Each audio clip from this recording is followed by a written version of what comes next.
I'm a collector of real ghost stories. One of my seniors wrote in his final exam about the ghost on the track.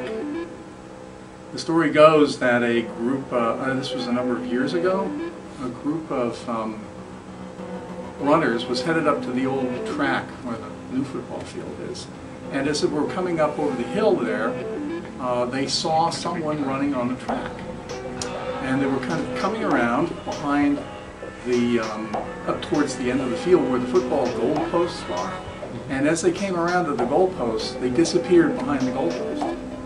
And the students ran up to see. They thought, who is this person? Did they have a heart attack? When they got to where the person had disappeared behind the goalpost, there was nobody there. During that year, that some of the students were researching some archives of, I guess, newspapers, and there was a picture of years before this. Someone had, it was a group of people gathered at the track, and one of the student runners had collapsed and died.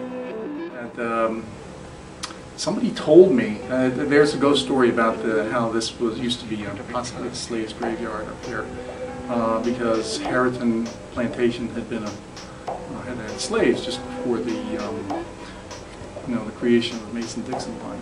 Right. And it's possibly how the tombs were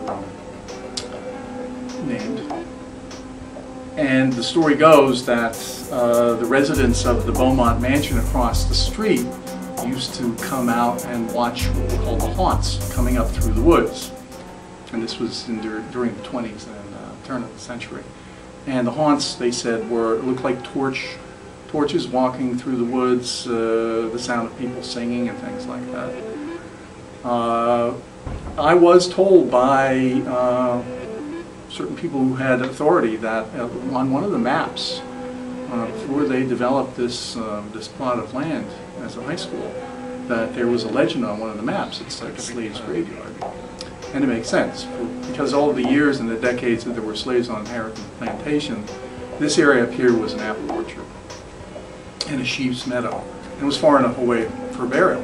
And apparently when they were excavating for the bus parking spaces up here a number of years ago, they found some disturbed ground, as though it had been dug up. But of course they didn't find anything online.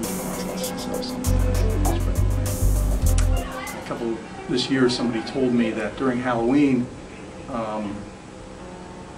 people were looking over in the area at the bottom of the driveway over here, and they saw things that looked like torchlight.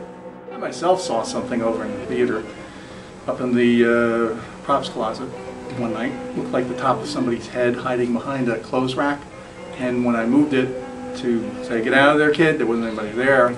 The night watchman told me that he's heard the piano playing. There's no longer piano over there, but there was an old upright. And on a number of occasions in the dark, he heard the piano playing.